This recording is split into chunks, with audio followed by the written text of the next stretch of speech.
नमस्कार। आज आषाढ़ मास के कृष्ण पक्ष की षष्ठी तिथि है और धनिष्ठा नक्षत्र है। एक बार एक गांव में एक किसान था। उसको अपने घर के ज़रूरत के लिए रोज़ साफ़ पानी लेने के लिए थोड़ा दूर स्थित झरने तक जाना पड़ता था। तो वो एक बांस में दोनों तरफ दो बड़े बड़े घड़े लटका करके और झरने तक जाता था और स्वच्छ पानी ले करके आता था। एक घड़ा कुछ छोटा सा उसमें छेद था, थोड़ा सा फूटा हुआ था। तो वो जब वापस आता था तो फूटे हुए घड़े से थोड़ा थोड़ा बूंद बूंद पानी रिसता रहता था। घर तक पहुँचते पहुँचते वो पानी लगभग 1/4 कम हो जाता था।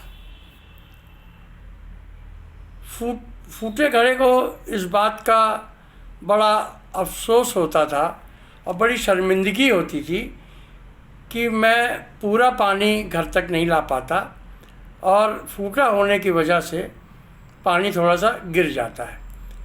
जो भरा हुआ जो साबुत घड़ा था, जो भरा पूरा आता था, वो घड़ा उस घड़े को कभी कभी व्यंग भी करता था कि मैं पूरा जल लेकर के आता हूँ घर तक, मैं अपने मालिक के साथ पूरी वफादारी करता हूँ, मगर तुम फूटे हो, तुम पूरा जल नहीं ला पाते हो।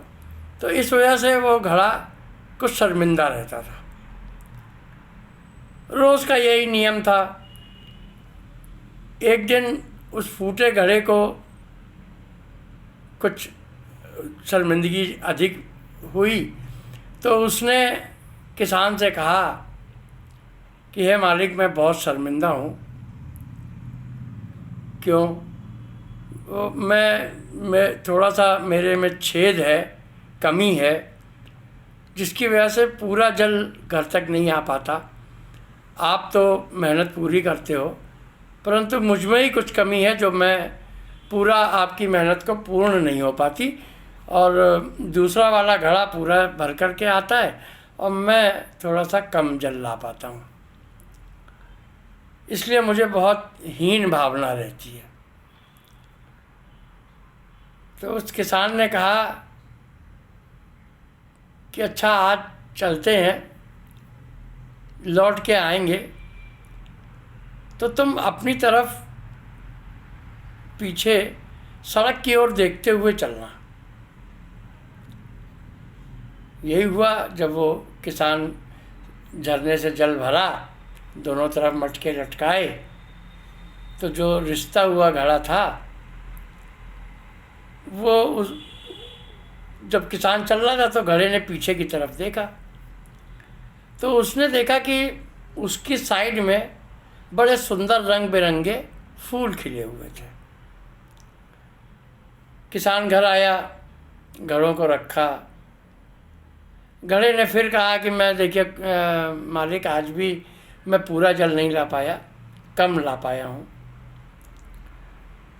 तो किसान ने कहा कि तुमने ये नहीं देखा कि तुम्हारी साइड में कितना रंग बिरंगे सुंदर पुष्प खिले हुए थे और वो पुष्प तुम्हारी ही साइड में खिले हुए थे, वो जो साबुत घड़ा है उसकी साइड में नहीं खिले थे। तुम्हारी जो कमी है, ये कमी तो मैं बहुत दिनों से जानता हूँ कि तुम्हारे से बूंद बूंद करके थोड़ा थोड़ा जल रिसता है। एक दिन मैंने कुछ बीज रास्ते में ऐसे ही डाल दिए थे, वो ज़मीन में पैर पड़ते पड़ते दब गए और वो उसमें से पानी तुम्हारा जो रिश्ता गया तो वो पानी उनको मिलता रहा और वो आज वो पौधे बन गए। पौधे बन गए तो उसमें फूल भी आ गए।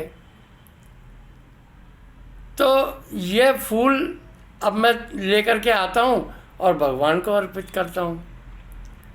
तो ये तुम्हारी कमी नहीं है, ये तो तुमने एक अच्छा कार्य किया कि तुम पानी थोड़ा थोड़ा सींचते रहे और उस बीज से पौधा बना, पौधे में फिर फूल आए और वो फूल ईश्वर के चरणों में अर्पित हो रहे हैं। इस प्रसंग का आशय ये है कि हमारे अंदर भी, सबके अंदर कोई ना कोई कमी होती है। हर व्यक्ति में कुछ ना कुछ कमियां हैं, परंतु वो कमियां ही हमको अनोखा भी बनाती हैं। हमारा कर्तव्य ये है कि हम सामने वाले की, दूसरे की कमियों को नज़रअंदाज करें और उसके गुणों को ग्रहण करने का कोशिश करें। जो भी गुण है, सबके अंदर कोई ना कोई गुण भी होता है, तो उस व्यक्ति से उसके गुणों को ग्रहण करने की कोशिश करें और कमियों को नज़रअंदाज करें। कमियों में भी कुछ ना कुछ अनोखापन भी होता है। तो यदि किसी प्रकार की कोई कमी है भी किसी में, हो सकता है कुछ अनूठा भी उसके अंदर हो, तो वो अनूठेपन को, अनोखेपन को जानें, समझें और उसको सीखने की कोशिश करें। तो यह इस कहानी का उद्देश्य था। तो इस प्रकार से कमियों को हमें नज़रअंदाज करना चाहिए, कमियां दूसरे में नहीं देखनी चाहिए। कमी देखनी है तो अपने अंदर देखो और दूसरे के अंदर कोई कमी देखने का, दूसरे के गुण देखो, कमी अपनी देखो। जय श्री राम, जय हनुमान, प्रणाम।